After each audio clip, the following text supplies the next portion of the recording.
So I promised I'd make a post about editing my aurora photos, and that's what I'm gonna be doing now.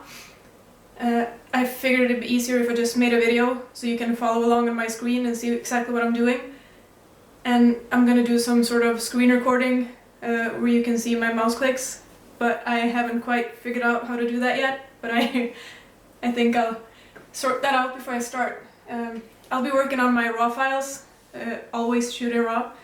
I'll be editing them in Lightroom, but if you don't have Lightroom, whatever software you use to work on your RAW files will probably be basically the same. I'm just going to be doing the basic editing stuff. I'm not going to be working with any layers or anything that you can do in Photoshop and other programs. So it's pretty much going to be quick and easy. So yeah, just follow along. Okay, it turns out it's super easy to make a screen recording, and I had everything I needed on my computer already. Who knew? I sure as hell didn't. Okay, so I'll be showing my screen from now on, and the first image I'm going to be working on is a picture I took back in 2016. This was an extremely bright aurora. I've written about this night many times, and I've shared several photos from this night. And this photo in particular is the one photo that I've gotten the most comments about, saying that it's photoshopped, that word that I wrote about recently that I absolutely hate and I wish we would just stop using. But as you can see here, this is the RAW file. You can see here .nef, that's Nikon's RAW files. And on this panel here on the right, you can see that I haven't done anything. I can click reset down here and nothing changes. This is as it came out of my camera. So what do I need to do with this? First of all, I can see that it's not straight. The horizon is not straight at all, and I'm kind of allergic to that, but to each their own. So I'm gonna turn this a little bit. That's not really straight either, but it's good enough. I don't want to lose too much of the aurora on the sides there. So I'll just cut that. And cloning is something I pretty much never ever do, but in cases like this, when there's a tiny piece of branch sticking in on the side here, I think I don't have to feel bad about removing that. I'm not going to be super careful with it now. I'm just going to use this tool here to get rid of that. Yeah, that turned out kind of bad, but I'm gonna leave that in. Second thing is the white balance here. Oh, no, wait, I haven't even done the profile corrections yet. You get quite a bit of vignetting with a lot of lenses, a lot of wide angle lenses, and this is the Nikon 14-24mm. Does pretty well actually, a lot of the time, but there's still a bit of vignetting here, and I am not a big fan, so I'm gonna just enable the profile corrections and let Lightroom do that itself. Usually does a really good job at it. So you see here that it's already much better. But the white balance, I shot this maybe 30 meters away from my house. So this is in a residential area right here in town. So there's a ton of light pollution, even though it looks pitch black to the eye when you're out there, because this is a tiny little forest I have right behind the house. So you're like blocked off from all the light from the city, but the sky is still going to be lit by it, so you get this purple glow. And I always try to set my white balance to match the aurora so I get the correct colors in the lights, so I don't have to sit here and guess the next day what it looked like, because your memories will deceive you a lot of the time. So the aurora was bright green and bright pink. You can see the burnt out area here where I burnt the highlights. That would have been bright pink to the eye. And I think you can see that I made a real-time video on this exact night. At the same time as I was shooting these pictures, I did a handheld video with one camera in one hand, and I took these still photos with the other. So I think you can see more of the colors in the video. But I'm gonna go up here and I'm gonna get rid of some of that purple and get it back down to blue a bit. And that looks a bit more like reality. The snow is whiter. which it would have been to the eye. I'm just going to correct this a little bit more. I really can't stand when it's that tilted. There. To a picture like this that came out of the camera just like this, there's not really much you need to do. I think it's pretty good already. I would be happy with this, but it is lacking a bit in contrast look, but I think that this is pretty good as it is, and I'm not going to go crazy with the clarity here, just a little bit, get a little bit of contrast in there, and maybe pull down the blacks a little bit, and up the contrast a little bit here. So you're going to see that the snow is changing colors a little bit. When it gets darker, you can see that it's not really white, but the thing is, snow is never really white.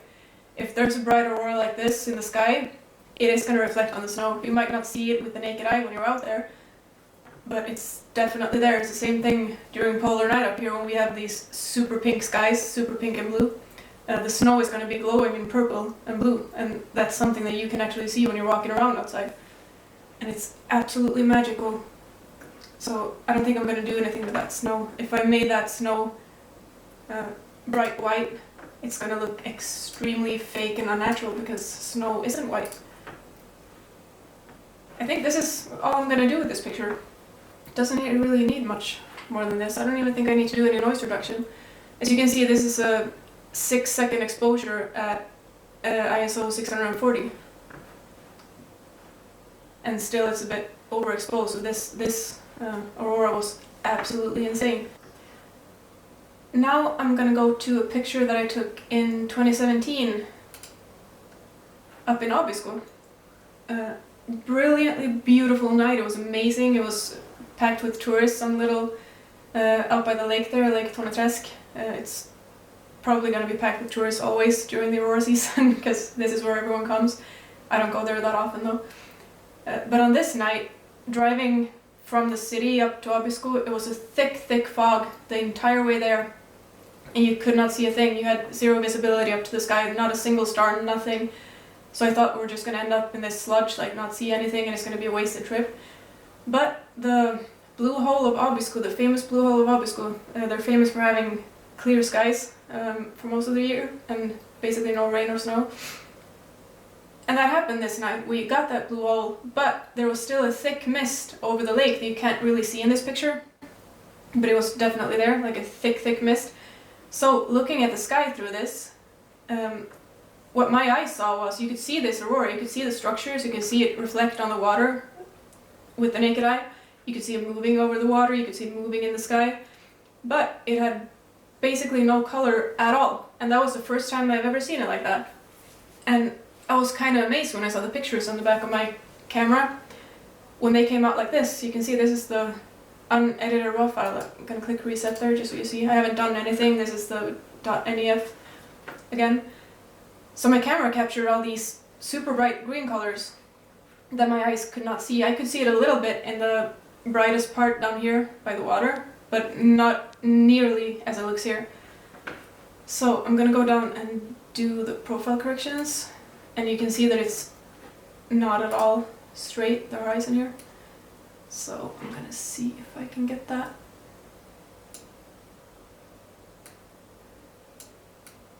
Something like that. I don't want to make this a like half-an-hour video, so I'm not gonna be so meticulous with stuff like that.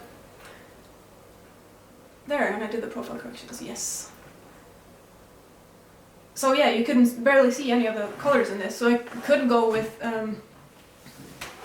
like that would be tempting, of course, probably to a lot of you and to me. Just pull it up even more.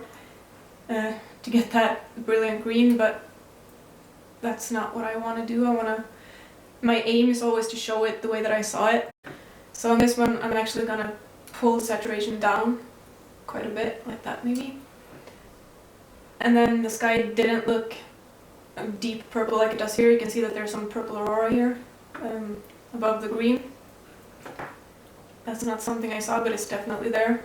But the sky was more blue, a blackish blue. So I'm going to pull that down a little, more like that, and pull up the clarity a bit. You could definitely see the structures here in the aurora, but this is a long exposure. This is a 20-second exposure. that I did. So since the aurora is constantly moving, all of this here is just one block of color, because the aurora would have been like moving, and in this case it was more like gliding across the sky.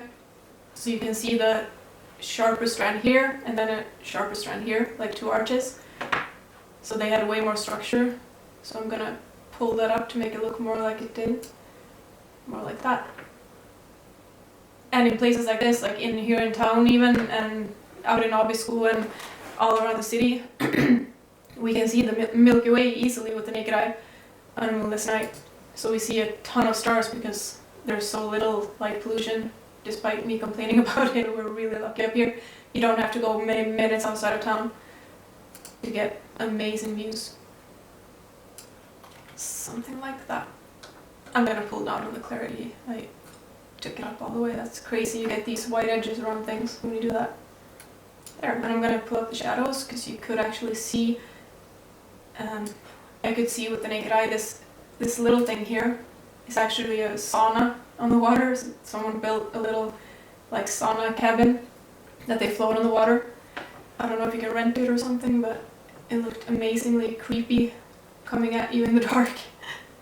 So I'm gonna try to match that, what I actually see. And of course I could see the rocks and stuff in front of me here. So there, and I'm gonna change the white balance a little bit more. It would have been a little bit more like that. And then up with the whites, because it was clear, you could see, as I said, the one in the middle here, you had some more color in it to the eye, and it was super bright and it was dancing all over the water here. But the fainter aurora around it was not as colorful, but it was definitely still bright, so you could see it more like a haze in the sky, almost colorless. God, I can't talk today. So something like that, I think. Yeah, I'm happy with that. And I've probably posted already probably 4 or 5 different versions of this exact picture and all the other pictures from this night, because just depending on how I feel that day when I'm editing. And as I said, to me at least, there's no right or wrong. I don't feel like I'm manipulating anything, I'm not adding anything, I'm not taking anything away, I'm not like going crazy with the colors, trying to show you something that's not there, because I don't want someone traveling all the way to Kiruna and get extremely disappointed. And there's a satellite too, by the way. That's not at all a meteor or shooting star, it's a satellite traveling across the sky. That's always fun. I think I'm happy with that. I just wanted to show you making a panorama. So here I have a series of pictures from October now, 2018, when we had that insane geomagnetic storm that was super bright. I've shared real-time video from this night as well. But these are the raw files from a panorama I've shared with that stranger standing there shooting. There he is. I have no clue who that is, so if you're watching, hello. You can reach out to me if you want a copy of this picture. I will be totally fine with that. And you can see the horizon is a bit tilted here. It's kind of hard to see through the viewfinder and the LSD screen. LSD? the LCD screen in the dark out there at night. So I don't think I'm going to correct that, because I'm going to turn all of these pictures into a panorama. But before I do that, I want to make the basic adjustments. So that's done. I'm going to do the profile correction, and it's not going to find my lens. This is shot with a Sony A7S, the one I'm filming with right now. And I think I use the Samyang 20mm, but that's not on this list, so I'm going to pick the 21 and see what it does. I think that's probably good enough. Still some vignetting there. I think if I pull it up all the way, that's good. The thing is, if you leave them as they are before you merge them together as a panorama, if you have a lot of vignetting on them, that's going to show up in your final picture. So you're going to get these black stripes that are going to show with the different panels in your panorama, and that's going to look horrible. I've done that quite a few times because I forget, but not today. So I'm going to leave that like that. And then So I've done that. I'm just working on the first picture of the series here, as you can see. Not doing anything to the other ones, and then I'm going to pull up the clarity a little bit. And this was an insanely bright show to the eye, like this was crazy. This was the kind of night where you just cannot believe your eyes. I'm going to pull down the highlights a little bit over there, pull down the blacks a little bit. Just the basics here. Pull up yellow just a tiny bit because the snow is all blue. There, and then what I'm going to do is just select all of these and sync. And I'm going to sync everything. That's going to be done pretty quickly. There we go, that's all of them. And then right click and pick photo merge, panorama. And Lightroom typically does a very good job at this. Actually, I did this with my camera on a tripod, doing 4-second exposures and just turning it manually. Yeah, you can see it here. I'm not exactly doing it in a perfectly straight line, but still not bad. Hi again. Turns out I ran out of battery on my camera there, so it cut off right as we were doing the panorama here. But yeah, that panorama was done, and I'm gonna get this screen recording going. And as you can see, the horizon here is tilted. It's all bent. I don't know exactly what I did to make that happen. I don't like it, but I honestly have no idea how to get rid of it. So if you have a good way of doing that, feel free to leave me a comment and tell me, because I'm no pro at this. But yeah, so I can't fix that. The white balance though on this one, it was very blue. You could see that with the naked eye. The sky had a blue tint to it. But the snow did not. The snow looks very blue and green. I'm gonna see if I can get that up. And the aurora to the naked eye was insanely bright. You can see that it's burnt out in the highlights here, just above the mountain. It was insanely bright green, and it turned purple at sometimes. And just generally amazing. There we go. And the second thing with this one is that the reason I put my camera right here on the edge of the water, or the edge of the ice, and had it very low down, you can see on the railing thing here, and that my camera is basically level with that, and that's knee height for this man standing over there, that stranger. So I'm sitting down on the ice here with my camera low down, and that was to catch the reflections on the ice here and all the rocks and pieces of ice that people had thrown out on it to check it. And I did that because you could see the aurora dancing on the ice as well as in the sky, and it was super bright, and you could see all the reflections from the city here in different colors. And I thought that was extremely beautiful, so I wanted to catch that and get the reflections coming all the way to me. So it's coming all the way, like, right up to the front here. But that's not really showing in this picture, so I'm going to use this gradient tool here. And just work on the foreground there, the ice. I want to make that look as clear as it did to me, so I'm going to pull up the clarity a bit here, and that's going to blow out the highlights even more, and the lights from the skiing hill. But I'm going to take that highlights down a bit. And I'm going to pull the shadows up, so you can see. And a little bit of the whites. Let's see what happens if I pull up the exposure a bit. Yeah, that's good. And some contrast. I think that's good. Yeah, I'm good with that. So I'm going to keep working on the white balance a bit. We're going to have a lot of purple lights above the city over there, as I was talking about before, the light pollution. It's there whether we want it or not, so I'm just going to try to make it look like it did to my eyes. A little bit more like that. And there goes my computer. It's filling up quick. But yeah, I'm happy with that. So this is basically what I do to my pictures, unless I want to have a bit more fun with them, which I do sometimes. I wouldn't say that I manipulate, but that's going to be up to all of you to decide, like, to each their own, as I say. I don't think there are any rights or wrongs. This is an art, and this is my art, and your photos are going to be your art, and you can do whatever you want to do to them.